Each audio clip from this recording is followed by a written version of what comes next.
Assalamualaikum warahmatullahi wabarakatuh. Perkenalkan, nama saya Yusmawati NIM 21010. Di sini saya akan mereview atau menjelaskan tentang jurnal nasional dan internasional tentang perkembangan kepribadian perawat sampai dengan stres dan depresi keperawatan. Jurnal Perkembangan Kepribadian Nasional. Judul penelitian, Tantangan Karakter di Era Revolusi Industri 4.0 dalam bentuk kepribadian Muslim. Nama jurnal, Jurnal Manajemen Pendidikan Islam. Jenis penelitian menggunakan metode kualitatif. Variabel penelitian, membangun generasi penerus bangsa yang berkarakter baik adalah tanggung jawab semua lini kehidupan. Sampel dan populasi, terdapat dua karakter yang perlu diinternalisasikan berdasarkan atas moral, yaitu pertama, sikap hormat, dan kedua, bertanggung jawab. Dua nilai ini mewakili dasar motivasi utama yang berlaku secara universal. Hasil penelitian, karakter atau akhlak merupakan nilai-nilai perilaku manusia yang universal, mencakup hablum minallah, hablum minannas, dan hablum minal alam. Karakter tersalurkan mulai sejak dini atau kandungan hingga dewasa melalui pikiran, sikap, dan perasaan.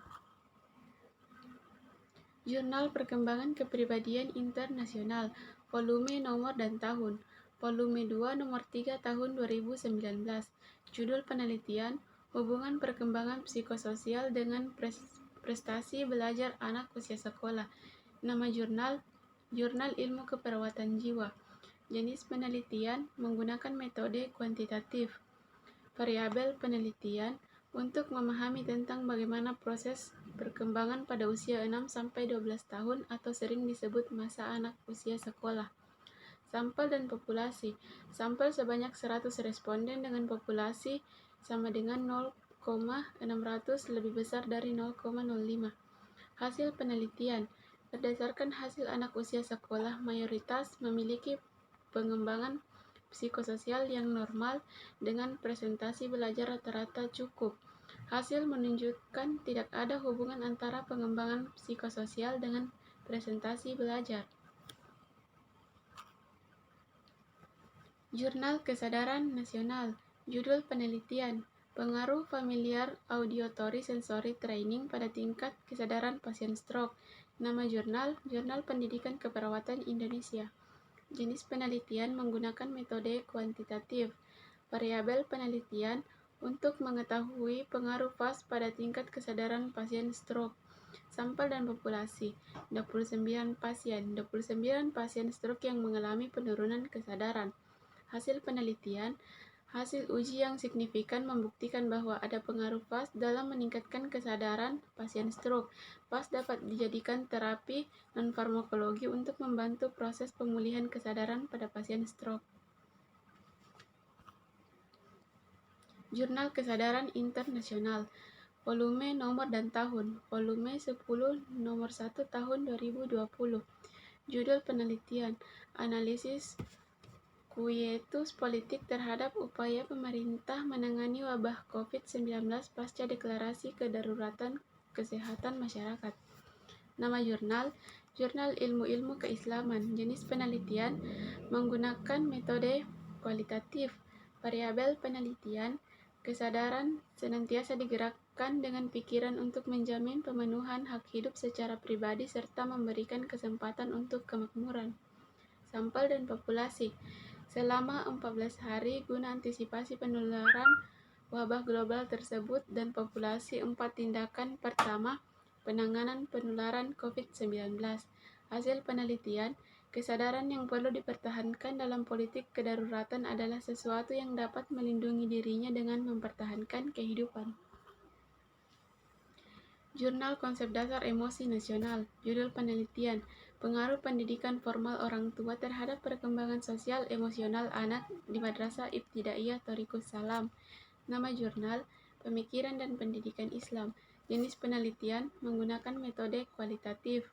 Variabel penelitian, hal ini menjadi perlu adanya inovasi dalam kegiatan pembelajaran pada anak ML dengan tujuan untuk meningkatkan kreativitas anak dengan maksud untuk memberikan stimulus dalam perkembangannya.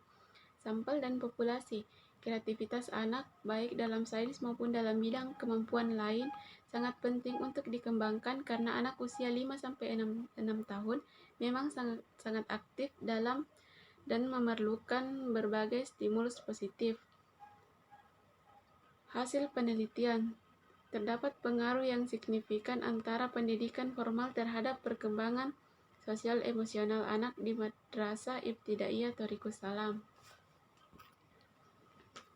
Jurnal Konsep Dasar Emosi Internasional, volume nomor dan tahun, volume 10 nomor 3 tahun 2020. Judul penelitian, Geografi Emosi Mahasiswa Internasional dalam Belajar Bahasa Indonesia Daring secara daring pada COVID-19. Nama jurnal, Mahasiswa Internasional dan COVID. Jenis penelitian, menggunakan metode kuantitatif. Variabel penelitian bertujuan untuk mengkaji pengalaman manusia yang jauh atau dekatnya sebuah hubungan seseorang dengan pihak lain berdasarkan emosi yang di dalamnya dalam waktu tertentu. Sampel dan populasi, 25 mahasiswa internasional dan populasinya 12 negara dalam belajar bahasa Indonesia bagi penutur bahasa asing secara daring pada masa COVID-19. Hasil penelitian.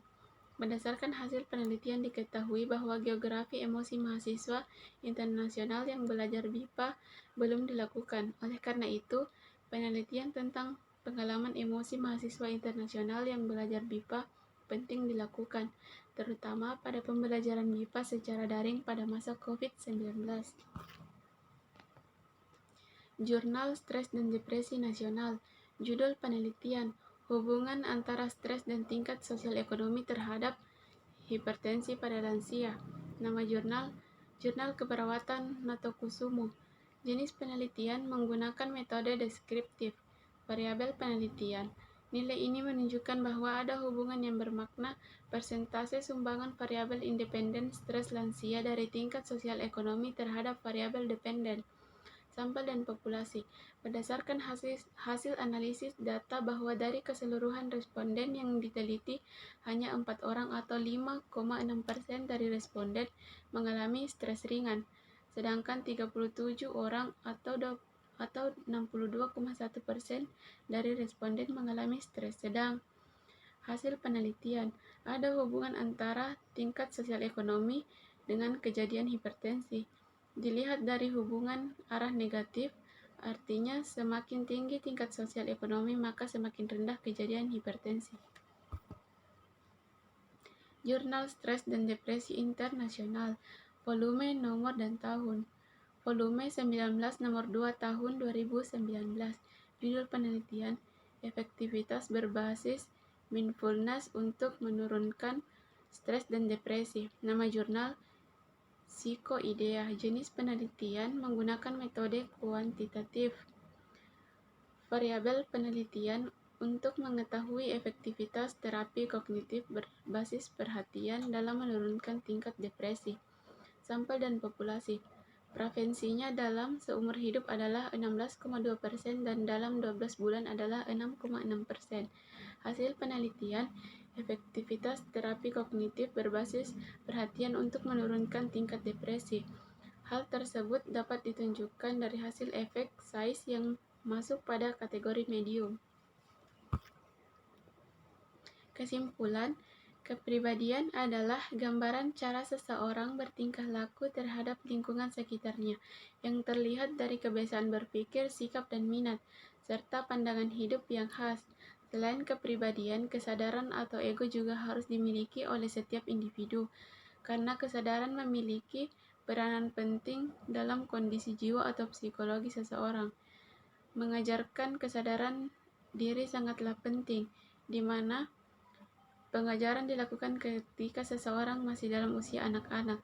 Dengan meningkatnya usia anak, semua emosi diekspresikan secara lebih lunak karena telah mempelajari reaksi orang lain terhadap luapan emosi yang berlebihan. Selain emosi, stres juga bisa terjadi saat seseorang individu dihadapkan pada peluang, tuntutan atau sumber daya yang terkait dengan apa yang dihasratkan oleh individu itu. Terima kasih. Wassalamualaikum warahmatullahi wabarakatuh.